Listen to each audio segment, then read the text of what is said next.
करण्याचा प्रयत्न पाकिस्तानने केलेला होता। जरी कुवत नाहीये तरी सुद्धा हा एक प्रयत्न करण्यात आला होता। आणि आता जेव्हा डिफेन्स सिस्टीम भारताने नेस्तनाबूत केलेली आहे त्यानंतर तरी पाकिस्तान धडा घेणार का हा सवाल आहे, कारण आपल्या इथून इशारा ऑलरेडी देण्यात आलाय, पिक्चर अभी बाकी आहे।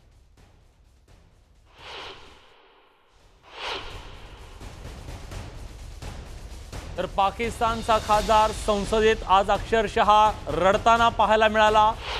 दहशतवाद्यांच्या चेहऱ्यावर आहे आणि आतापर्यंत धमक्या देणाऱ्या, अणुबॉम्बची धमक्या देणारे हे सगळे खासदार सुद्धा आता रडायला लागले। मनोबल पूर्णपणे तुटलेलं आहे पाकिस्तानचं आणि पाकिस्तानचा हा खासदार संसदेत रडला। याच्या आधी रडगाणं गात ते UN मध्ये गेलेले होते, सातत्याने सांगत होते की आपली परिस्थिती नाहीये, आपण हे करू शकत नाहीये। आणि या सगळ्याच्या दरम्यान एक प्रचंड भीती आणि खौफ ज्याला आपण म्हणतो तो यांच्या चेहऱ्यावरती दिसतोय। दहशतीच्या माध्यमातून इतरांच्या जगभरात दहशत निर्माण करण्याचे मनसुबे रचणाऱ्यांच्या चेहऱ्यावर आज दहशत आहे आणि हा दहशतवादाविरोधातला सगळ्यात मोठा विजय म्हणायला हवा। कारण जे आका म्हणून फिरत होते दहशतवाद्यांचे मेमी म्हणणारे ते आज अंडरग्राऊंड झालेत, पाकिस्तानमध्ये सुद्धा ते सुरक्षित नाहीयेत हे त्यांना कळलेलं आहे। आणि पाकिस्तानचे खासदार जे खरं तर जनतेला एक प्रकारे ऊर्जा, उत्साह आणि आपल्याला लढायला हवं असं सांगायला पाहिजे तर रडतायत। खरं तर रडणं हे काही त्यांचं नवीन नाही आहे, याआधी सुद्धा ते कायम रडगाणे गात आलेले आहेत। एका बाजूला भारतीय रणगाडे तयार असताना यांचं रडगाणं सुरू आहे हे मात्र यातून दिसतंय आणि दुसऱ्या बाजूला पाकिस्तानचा हा खासदार रडतोय। याचा अर्थ स्पष्ट आहे, पाकिस्तानची हवा टाईट झालेली आहे आणि पाकिस्तान आता इमोशनल ब्लॅकमेल करण्याचा प्रयत्न करतोय, इमोशनल कार्ड खेळण्याचा, विक्टिम कार्ड खेळण्याचा प्रयत्न करू शकतो। ऐकूयात हे खासदार काय म्हणतात।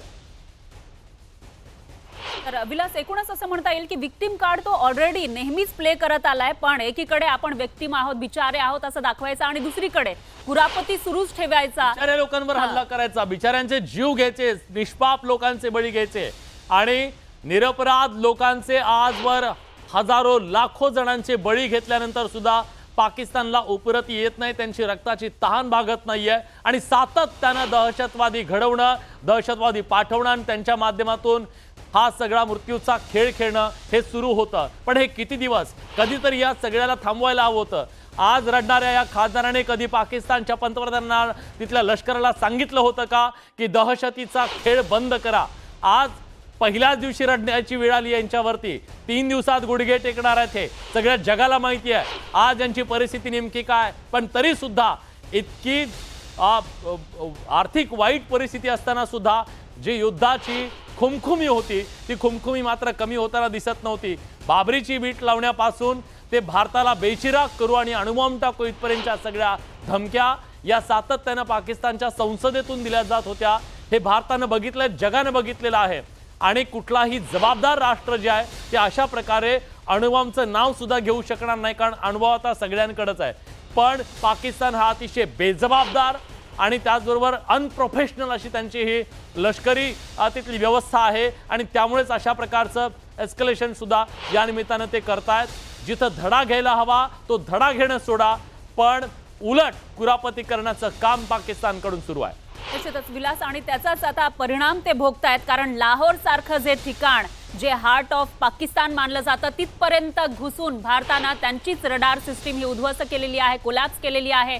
त्यामुळं एक मोठा धडा शिकवलाय, पण त्यातून पाकिस्तान काय घेणार असा सवाल या ठिकाणी उपस्थित होतोय, कारण पाकिस्तान कुरापती कधीही थांबवत नाही, विक्टिम कार्ड खेळत असतो। गोल्ड मेडल लेके आई है एक्सरसाइज में कर, तो इसलिए जनाब स्पीकर ये बात वाजा कर देनी चाहिए, हमारी कौम यकजा है। मैं इन सब से कहूंगा कि मिल के चलो और अपने रब से रुजू करो।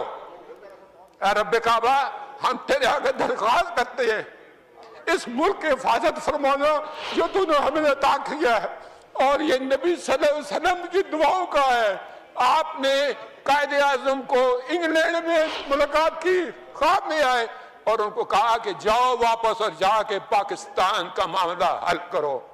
आप खान कलात को ख्वाब में आके ये हुक्म दिया कि तुमने पाकिस्तान की सरना ये मुल्क बन के रहेगा और तुमने तो ये ऐसा बड़ा मौजज़ा है कि अल्लाह पाक ने ये हमें अता किया है और अल्लाह पाक इस मुल्क की हिफाजत फरमाएंगे।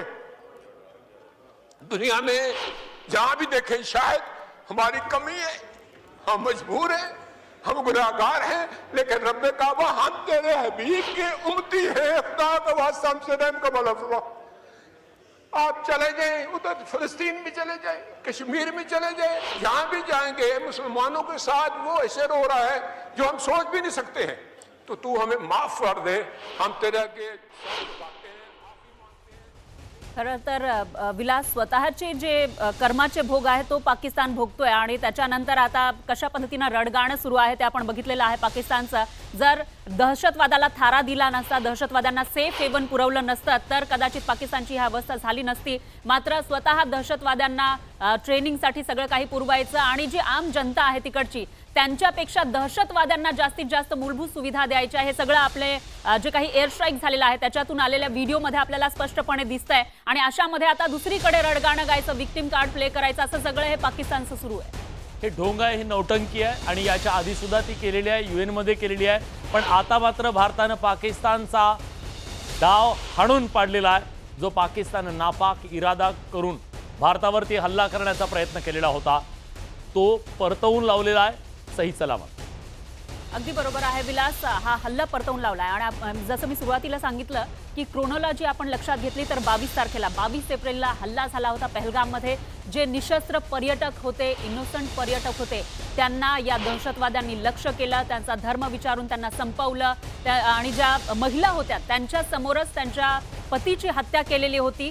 त्याच्या 15 दिवसांचा कालावधी भारतानं दिलेला होता पाकिस्तानला, कारण जे दहशतवादी त्या ठिकाणी आलेले काश्मीरमध्ये पहलगाममध्ये ते पाकिस्तानमध्ये ट्रेन होऊन आलेले होते। त्याच्यामुळे पाकिस्तानमध्ये जिथे जिथे त्यांची ठिकाणं आहेत त्यांना नष्ट करा, त्यांच्यावर कारवाई करा असा अल्टिमेटम भारतानं दिलेला होता पाकिस्तानला। वारंवार याविषयी सांगितलं होतं, तरी सुद्धा पाकिस्ताननं कोणत्याही प्रकारची कारवाई केली नाही। आणि त्याच्यानंतर जेव्हा आता भारतानं 6 आणि 7 तारखेच्या मध्यरात्री कारवाई केली 15 दिवसांनी पहलगाम हल्ल्यानंतर, त्यावेळेला मात्र पुन्हा एकदा पाकिस्ताननं एक प्रकारे आमच्यावर हल्ला झालेला आहे, आमचे जे काही कॉमन लोक आहेत ते मारले गेल्याचा इथं एक प्रकारे कांगावा करण्याचा प्रयत्न केला होता। पण जे मारले गेले होते ते दहशतवादी होते, दहशतवाद्यांना ट्रेनिंग देणारे लोक होते आणि दहशतवाद्यांचे जे कॅम्प होते ते उद्ध्वस्त केलेले होते। आणि त्याच्यानंतर सुद्धा पाकिस्तान शांत बसेल तो पाकिस्तान कसला, पाकिस्ताननं आपल्या कुरापती सुरूच ठेवल्या आणि त्याचा परिणाम म्हणजे आता भारतानं हे दृश्य आपल्याकडे येत आहे ज्याच्यामध्ये पंजाबचा अमृतसरचा एरिया असेल किंवा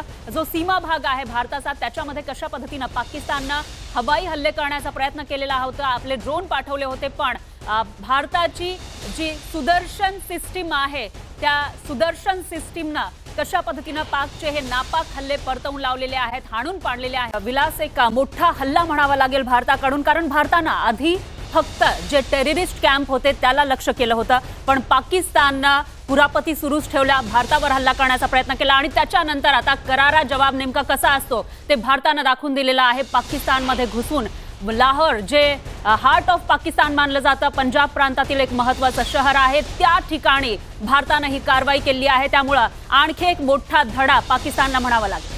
निश्चितच एअर डिफेन्स सिस्टीम जी कणा म्हणून ओळखली जाते, संरक्षण कवच आहे ते, आणि हे कवचच उद्ध्वस्त करण्याचा प्रयत्न आज झाला आणि तो यशस्वी करून दाखवलेला आपल्या भारतीय सैन्यानं। सगळ्यात महत्त्वाचं बघा की कुठल्याही प्रकारचं ड्रोन असेल, मिसाईल असेल, क्रूज मिसाईल असेल, लढाऊ विमान असेल, हे सगळं थोपवण्याची जबाबदारी ज्या सिस्टीमवरती आहे, एअर डिफेन्स सिस्टीमवरती, ती सिस्टीमच तोडण्याचा प्रयत्न भारताकडून यशस्वीरित्या करण्यात आला। पाकिस्तानला हे कळत नव्हतं की हे ड्रोन आले कुठून, हे उद्ध्वस्त झालं कसं आणि हे ब्लास्ट नेमके काय झाले। लोक सांगत होते की इथं ड्रोन आले आणि ते भारतीय ड्रोन होते आणि ते केलं, पण शेवटी या सगळ्याचा जो एक प्रकारे संभ्रम होता तो दूर झालेला आहे आणि हे भारतानं केलेला अटॅक होता आणि तो मजबूर केलाय, पाकिस्ताननं आपल्याला मजबूर केलंय। कारण काल झालेल्या दहशतवादी तळांवरच्या हल्ल्याच्या नंतर पाकिस्तान शांत बसेल, ऑपरेशन सिंदूरच्या नंतर असं वाटलं होतं, पण त्यांनी 15 शहरांवरती भारताच्या हल्ला करण्याचा एक नापाक प्रयत्न केला, जो आपल्या एअर डिफेन्स सिस्टीमनं पूर्णपणे अपयशी ठरवला। निश्चितच विलास, आपण ही जी दृश्य बघतोय त्याच्यामध्ये आपल्याला स्पष्टपणे दिसेल लाहोरची air defence system, radar system ही कशा पद्धतीनं उद्ध्वस्त झालेली आहे। पाकिस्तानचा प्लॅन होता भारतातील काही ठिकाणावर लक्ष करण्याचा, मात्र तो प्लॅन हाणून पाडतानाच भारतानं त्यांची जी डिफेन्स सिस्टीम होती ती पूर्णपणे उद्ध्वस्त केली आहे। काकतीकर सर, आवाज पोहोचतोय तुमच्यापर्यंत?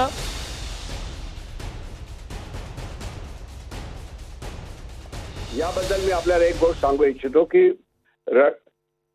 लाहोर एरियामध्ये रडार स्टेशन आणखीन एअर डिफेन्स सिस्टीम डिस्ट्रॉय केल्यानंतर इंडियन एअरफोर्स आणि आपली मिसाईल्स आणि त्याचप्रमाणे आपले ड्रोन्स यांच्यासाठी एक डीप अटॅक करण्याकरता एक कॉरिडॉर खुला होईल, हेही लक्षात ठेवण्यासारखं आहे. आणि हे एका पद्धतीने हा अटॅक करण्यात आला असेल असं मला वाटतं. आणि हे जर झालं तर Pakistan will be defenceless against ही जी आपली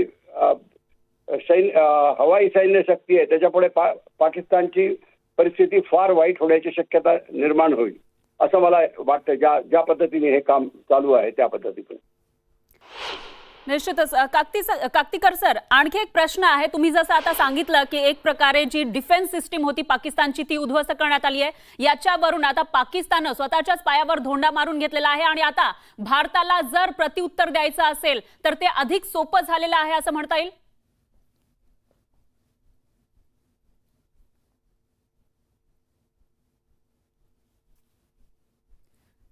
काकतीकर सर यांच्यापर्यंत आपला आवाज पोहोचू शकत नाहीये, मात्र पाकचा जो ड्रोन हल्ला होता तो कशा पद्धतीने आपल्यासोबत त्यांना विचारू शकतो, त्यांच्याकडे आपण जाऊ शकतो. सोनावणे सर, जसं काकतीकर सरांनी सांगितलंय की एक प्रकारे जी डिफेन्स सिस्टीम आहे पाकिस्तानची ती उद्ध्वस्त करण्यात आली आहे. आता कोणत्याही प्रकारची डिफेन्स सिस्टीम नसेल. डिफेन्स सिस्टीम असली तरी पण जे आता मागच्या मंगळवारी रात्री ज्या पद्धतीनं भारतानं कोणत्याही प्रकारचं एस्केलेशन न करता पाकिस्तानच्या हद्दीमध्ये न घुसता 9 ठिकाणं उद्ध्वस्त केली होती, टेररिस्ट कॅम्प उद्ध्वस्त केले होते, सगळेजण झोपेत होते. आता तर जी नावाला डिफेन्स सिस्टीम होती तीही उडवून टाकलेली आहे. त्याच्यामुळं पाकिस्ताननं जर आणखी अशाच कुरापती चालू ठेवल्या तर भारताला हल्ला करण्यासाठी सोपं झालंय. हो, नक्कीच. यामध्ये भारताला खूप सोपं झालं आहे आणि त्यांच्या ज्या डिफेन्स सिस्टम आहे तर त्या लाहोरसारख्या शहरामध्ये जर काम करत नसतील तर नक्कीच बाकी शहरामध्ये सुद्धा ते खूप पद्धतीचं काम करणार नाही. आणि आपली भारताकडे जे सशस्त्र प्रणाली आहे ती खूप ॲडव्हान्स आहे आणि त्यामध्ये आपल्याकडे मिसाईल्स असतील ते खूप ॲडव्हान्स आहे आणि आपल्या कोऑर्डिनेटेड जे एअरफोर्स, नेव्ही आणि आर्मी यांचं जो कोऑर्डिनेशन आहे ते खूप उच्च दर्जाचे असल्यामुळे आणि त्यांचं कोऑर्डिनेशन आणि वेपन सिस्टम खूप चांगल्या प्रकारे आधुनिक असल्यामुळे तर त्यांची जी संरक्षण प्रणाली ती भेदणं खूप सोपं झालं आहे आणि त्यानंतर भारताचा हा वर्चस्व या भागामध्ये आहेच. निश्चितच आपल्या प्रेक्षकांना एक सांगूया, एअर डिफेन्स सिस्टीमवरती अटॅक केल्यानंतर तिथली जी हवाई फील्ड आहे ती काय परिस्थिती आत्ताची पाकिस्तानमधली. ह्या पाकिस्तानच्या एअर डिफेन्स सिस्टीमला अटॅक केल्याच्या नंतर आता एकही विमान या हवाई क्षेत्रातून सध्या उडत नाही आहे. पाकिस्तानची ही एअर डिफेन्स सिस्टीम कोलॅप्स झाल्याच्या नंतर इथं आता एकही विमान आकाशात नाही आहे. ही भारताची स्थिती आहे. आपल्या भारताच्या पूर्ण या एअरस्पेसमधून सगळी विमानं जात आहेत. फक्त आपण काळजी घेतलेली आहे की सीमावर्ती भागामध्ये शक्यतो हे विमानं जाणार नाही आहेत. पण पाकिस्तान मात्र आता तिथं कोणी जायला तयार नाही आहे.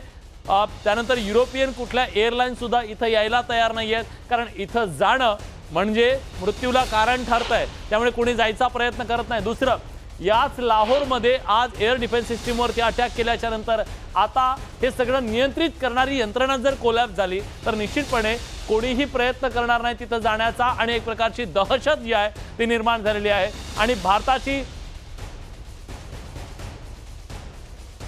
तर आपण बघू शकतो हे जे एरियाज आहेत, पंजाब असेल किंवा सीमावर्ती भागातला हा राजस्थानचा भाग आहे, गुजरात, त्या ठिकाणी विलास आपण बघितलं तर इकडचे एअरपोर्ट हे भारतानं ऑलरेडी बंद केलेले आहेत आणि आता उरलेले आहे तो इकडचा भाग. इकडे आपण बघतोय की किती मोठ्या प्रमाणामध्ये हे ट्रॅफिक आपल्याला दिसून येत आहे. पण पाकिस्तानची आपण जर स्पेस बघितली तर त्याच्यामध्ये इक्का दुक्का विमान, तेही कदाचित पाकिस्तानचं असेल किंवा इमर्जन्सीसाठी वापरलं गेलेलं असेल. सगळ्याचा परिणाम अर्थव्यवस्थेवरती होणार आहे. अर्थव्यवस्थेवरती का होणार आहे? आता ह्या पाकिस्तानच्या सगळ्या एअरलाईन ज्या आहेत त्या कोलॅप्स होऊ शकतात. जर पूर्ण एअर स्पेस त्यांची बंद असेल, विमान सेवा पूर्ण बंद असेल तर निश्चितपणे त्यांचा अर्थव्यवस्थेवरती, तिथल्या विमान कंपन्यांवरती त्याचा मोठा परिणाम होणार आहे. भारतामध्ये मात्र बघा लाखो डॉलरचं नुकसान त्यांचं होणार आहे. दुसऱ्या बाजूला भारताची ही पूर्ण काही नाहीये, कोणाला काही टेन्शन नाहीये, कोणी व्यवस्थित प्रवास, सगळी विमानं वेळच्या वेळी आहेत आणि ही एअर स्पेस पूर्ण भरून गेलेली आहे. हे चित्र आहे. हा फरक आहे. हा पाकिस्तान मधला फरक आहे आणि हा भारतामधला फरक आहे. भारताच्या या हल्ल्याच्या नंतर लाहोरमध्ये जेव्हा आज एअर डिफेन्स सिस्टीमवर अटॅक झाला, तातडीनं अमेरिकेनं सांगितलं की अमेरिकेचे जे नागरिक पाकिस्तानमध्ये आहेत त्यांनी तातडीनं लाहोर सोडावं, पाकिस्तान सोडावं. खरं तर अमेरिकन नागरिक भारतात सुद्धा आहेत, त्यांच्यासाठी कुठली ॲडवायझर नाही आहे. अगदी बरोबर आहे विलास. भारतामध्ये सगळ्याच देशांचे नागरिक आहेत पण ते सुरक्षित आहेत, त्यांना तो विश्वास आहे भारतीयांविषयी. पण भारताला हे माहिती होतं कदाचित, त्याच्यामुळे भारतानं सीमावर्ती भागातले जे काही एअरपोर्ट होते ते बंद केलेले आहेत. कारण पाकिस्तान हा शांत बसणार नाही. तो एकीकडे जरी शांततेच्या वल्गना करत असला तरी देखील दुसरीकडे त्यांच्या कुरापती सुरूच होत्या आणि त्यामुळं ऑपरेशन सिंदूरचं एक्सटेन्शन आहे का असाही सवाल या ठिकाणी उपस्थित होतोय. कारण मनोज नरवणे म्हणाले होते की पिक्चर अभी बाकी है, त्याच्यामुळे भारताला आधीच याची कल्पना आली असेल आणि त्यामुळं हा जो भारताने हे ठरवलेलं आहे, हे मुळात भारताने ठरवलं होतं की आपल्याला यावेळेस काय प्रकारची कारवाई करायची आहे. मग आपल्या नागरिकांच्या विमानांच्या सुरक्षेच्यासाठी सीमावर्ती भागातले म्हणजे गुजरात असेल, राजस्थान असेल, पंजाब असेल, जम्मू काश्मीर असेल, ह्या संपूर्ण सीमावर्ती भागातले जे एअरपोर्ट्स आहेत ते एअरपोर्ट्स आणि तिथली विमानांची उड्डाणं ही थांबवण्यात आलेली होती. पण पूर्ण भारतातली बाकी एअरपोर्ट सध्या सुरू आहेत, पण पाकिस्तानमधली तर सगळीच एअरपोर्ट सध्या बंद आहेत. हवाई क्षेत्र पूर्णपणे रिकामं करण्यात आलेलं आहे आणि सगळ्यात महत्त्वाचं ही सगळी हवाई क्षेत्र संचलनालय जे आहे ते करण्याचं रडार यंत्रणा जी आहे तीच जर उद्ध्वस्त झाली तर मात्र पाकिस्तानसाठी किती मोठ्या अडचणी ठरू शकतात हे स्पष्ट आहे. आपल्यासोबत मान्यवर पाहुणे आहेत. अगदी बरोबर आहे. लाखो डॉलरचं नुकसान पाकिस्तानला सोसावं लागणार आहे. आधीच भिकेला लागलेला हा पाकिस्तान आणि त्याच्यामध्ये आता आ बैल मुझे मार सारखी स्थिती पाकिस्ताननं निर्माण केली आहे. दरम्यान आपल्यासोबत गेस्ट जोडले गेलेले आहेत. ताप्तीकर सर आहेत, सोनवणे सर आहेत, त्यांच्याकडेही आपण पटवर्धन सर सुद्धा आपल्या सोबत आहेत. पटवर्धन सर, जर एका अर्थी आपण बघतोय की पाकिस्तान मधल्या या सगळ्या एअर स्पेसमध्ये आता एकही विमान उडत नाहीये, अमेरिका सांगते तातडीनं आपल्या नागरिकांनी तिथून बाहेर पडावं आणि तिथल्या एअर डिफेन्स सिस्टीमवरती अटॅक होणं हे काय दर्शवतं? ह्याच्यामध्ये काही जास्त हे नाही आहे, कारण काल आपण जेव्हा हल्ला केला होता रात्री, त्याच्यानंतर पाकिस्तानने हे सगळे एअर स्पेस बंद केलेली होती. एअरपोर्टवरती सगळी उड्डाणं बंद केलेली होती. त्यामुळे तिथे आजच्या हल्ल्यामुळे विमानं नाही आहेत असं म्हणणं चुकीचं असेल आहे की कालपासूनच विमानं तिथे येत नाही. काल सकाळपासूनच विमानं तिथे कुठलंही येत नाही आहे. अमेरिकेने कालही त्यांना वॉर्निंग दिली होती आणि आज ॲडवायझरी इश्यू केलेली आहे की तुम्ही तिकडे पाकिस्तान सोडा किंवा लाहोरमध्ये येऊ नका. दुसरी गोष्ट अशी आहे की जसं मगाशी तुम्ही दाखवलं